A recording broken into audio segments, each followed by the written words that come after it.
I've spoken before about the dangers of allowing the government to regulate marijuana, and the example I gave was in Amsterdam, where although it is decriminalized, the city councils have been passing different laws making the distance, the minimum distance from a school greater and greater and greater, and slowly over time these circles around the schools, as the distances get bigger, will eventually overlap, and all the coffee shops are going to have to close.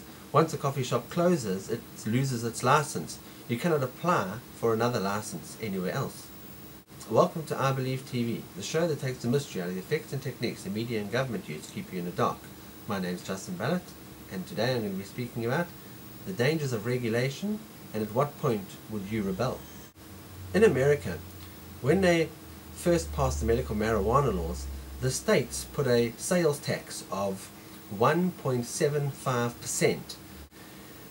The people that set up dispensaries in America were not told by the US government that there was a law in 1840 that was passed, and this law said that herbal dispensaries, medical dispensaries, if you were selling herbs which you claimed had a medical use of some sort, those dispensaries had to pay a tax on their sales figures, not like a normal business, so that they weren't allowed to deduct any of their expenses and pay tax on the profit. They had to pay tax on the sales figures, and basically no one was told about this. So a lot of the dispensaries went under, unfortunately, and they were closed down by this tax law because people didn't realize that they had to pay about $8.50 tax because they had made a $20 sale.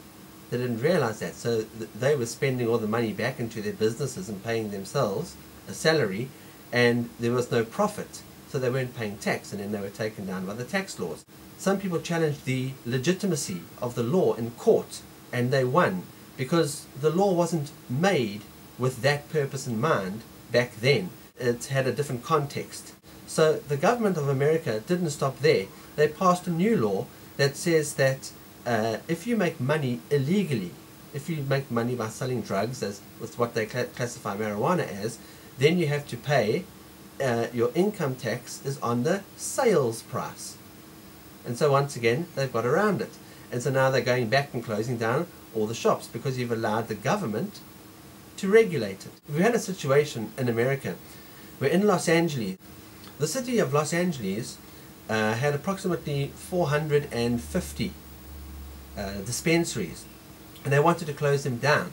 So the city sent out these letters saying that everybody had to put their names into a lottery of 100 shops, and whoever's names got pulled out of the lottery, that would be it. There would only be 100 permits for Los Angeles, no more.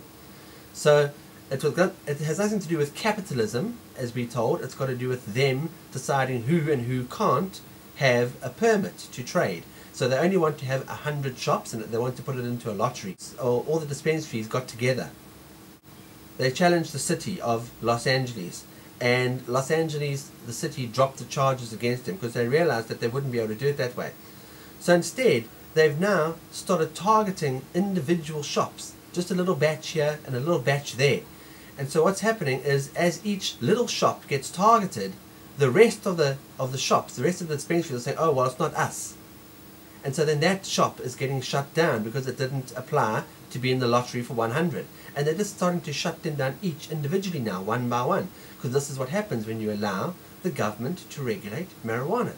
That's why you can never allow it.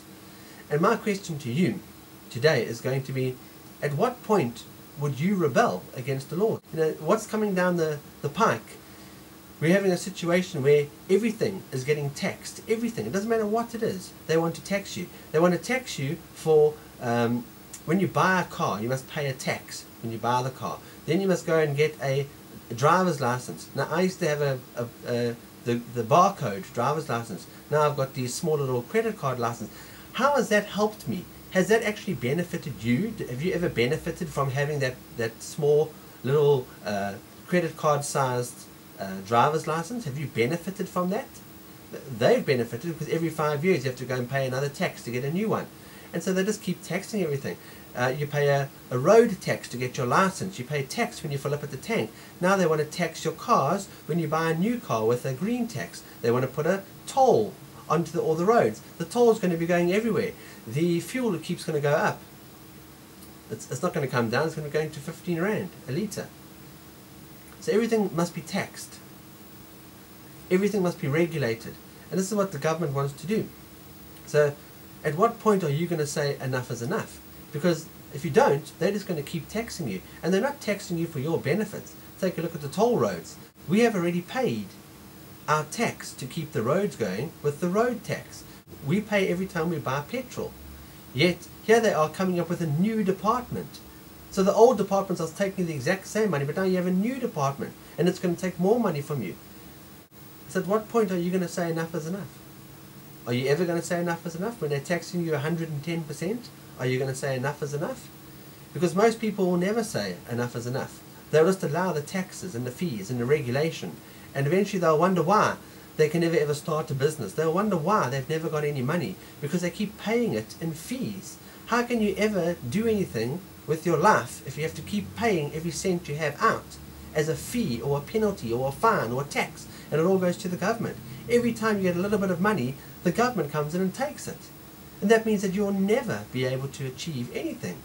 You'll never, ever be able to help your children achieve the dreams that they want, because the government's going to keep taxing the money out of your hands. So you have to ask yourself, at what point are you ready and prepared to rebel? Because that's the only way in which laws will ever change, in which a system will ever change, is if you stand up and say no. That's all it takes. You just have to stand up and say no. But too many people will not do that. They won't say no. Those that do, some win, some lose. It's a gamble. It's a chance you take, but that's a chance of life. Every day is a chance. So it's up to you to make your decisions. So my question is, at what point would you rebel?